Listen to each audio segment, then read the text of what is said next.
Hey, this is Dr. John Delony with Ramsey Network. It's awesome to talk to you today.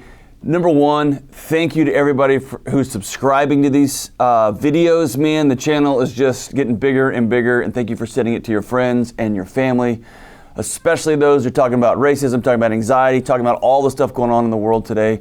I appreciate you tuning in and listening, and I'm going to continue to put out videos, continue to walk alongside you guys. Thank you so much. Today we're going to take emails about anxiety, about the things that are troubling each one of you, and then we're going to get directly into it. So here we go. First email up today. Scott asks, hey John, how's it going? Good. Pretty good. Doing well. I work for my family business, and during this end of the world phase, I have been working like a madman to make sure that we stay on our price targets through this year. We were deemed an essential business, but most of our employees left on their own will. We now have people who have replaced everyone who left, but I kept my foot on the pedal.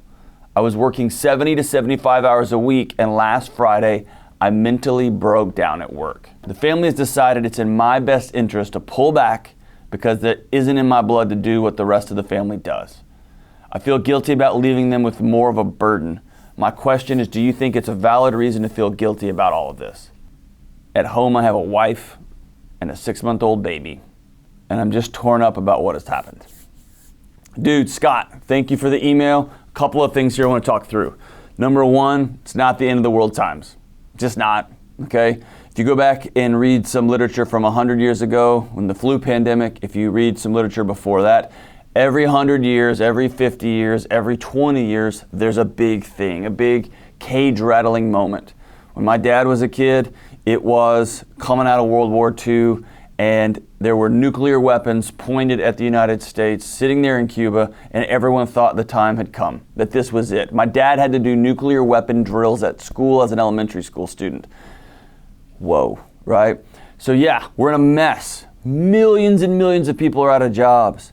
The United States and the Western world is having this massive awakening about this tension between who we say we are and the way we've lived. It's very similar to a lot of us who have said, I'm this kind of person, I'm that kind of person. And then we look in the mirror the last few months, we've been stuck at home and realized, no, we're not. I'm not as tough as I thought I was. I'm not as strong as I thought I was. I am not as ethical as I thought I was. I'm not a great husband like I thought I was. All of us are coming to this reckoning, and it's really uncomfortable, and it's messy, and it's scary. So it's not end times, and I want everyone to always be thinking about the light at the other end of this and what you can do to be walking towards a light, not just prepping for end times, okay? Those are for A&E specials and for weird internet channels, okay? So the second thing here is this. Good for you, man. Good for you, Scott. The world got crazy, and you looked around and said, I've got a family to take care of, I've got a young baby, I've got a wife, I've got a family business, I've got employees that work for me, I've got a community to serve, and you hit the gas. You saw fear, you felt anxiety, you got nervous, and then you went and you were brave. And so I want to applaud you for that. I appreciate your work in your local community and on behalf of your family. But then comes the other side of that, right? You worked 70, 75 hours a week, you lost all your employees, you hired new employees back, and you kept driving and driving and driving. And then you crashed. So you remember in our anxiety video, your kitchen was on fire, right? You had smoke coming out of the oven, you had your countertop was on fire, the roof was on fire, everything's burning and burning, and you were running around making it happen. You kept cooking the meals, you kept making sure people were fed, and that works for a minute.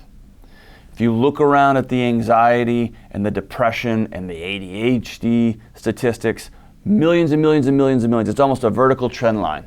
If you look at the diseases of despair, people are dying from heart disease and liver disease and addictions and suicides. That's this.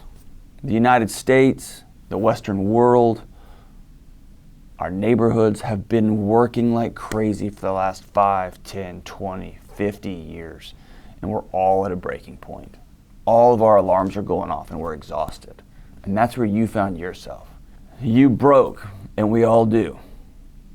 You were blessed with a community, with a family who loves you and said, in these moments when you can't take care of you, we're going to ask you to step back, put your oxygen mask on, get some rest, love that little baby, love your wife, recharge, and then we'll get you back in the game.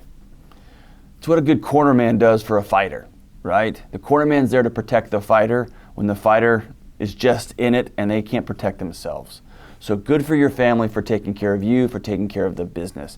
At some point, your breakdown breaks down the whole business, right?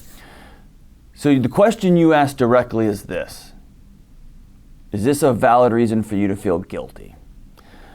I'm going to say no. You shouldn't feel guilty. But I'm also going to tell you feeling guilty is normal. I'm not going to take that from you, okay? So are you feeling guilty? Yeah, you are.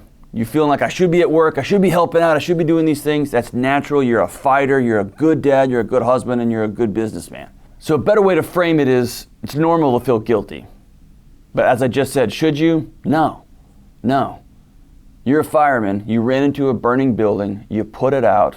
Your adrenaline was running, your cortisol was running, you weren't sleeping, you were making it happen, and now it's time to rest. Now it's time to rest. Now it's time to reconnect with your baby girl.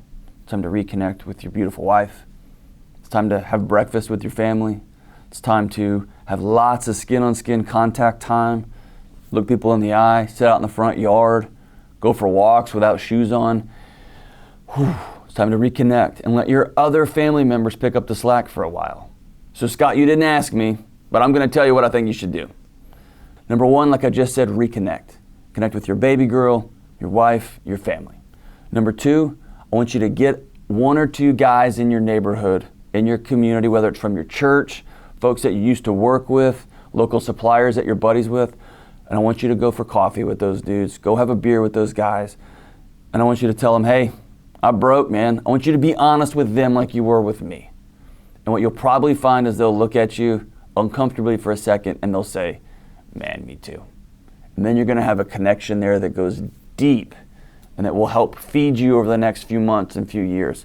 Number three, I want you to sit down with your wife and I want you to detail out a re-entry plan. What does rest look like for you? What does getting whole look like for you? And what does going back to work look like? Because you know 70 to 75 hours of just redlining it, it's not going to be sustainable long term. So what does re-entry look like? Does it look like a couple of 50-hour weeks or some 40-hour weeks? Does it look like hiring somebody else to take some of the administrative load off of you? Does it look like she's going to text you every day at 4:30 and say you got 30 minutes left and then I want you to come home? Whatever it looks like. Does it look like partnering up with her on how you can better help at home and you're going to find someone else to pick up your slack at work? Whatever it looks like, get with your wife and create a detailed plan of what reentry looks like. Scott, you're a good man. I'm proud of you for doing the hard work, for being brave. And now it's time to do the most brave thing, which is to be vulnerable and whole at home, to love your wife, to be a good partner, love your baby girl, be a good dad, and then to draw up new plans for what tomorrow's going to look like. Go get them, Scott. This is Dr. John Delony with Ramsey Network. Take care. Subscribe. Tell your friends to email me at askjohn@ramseysolutions.com, and I'll see you soon. Take care.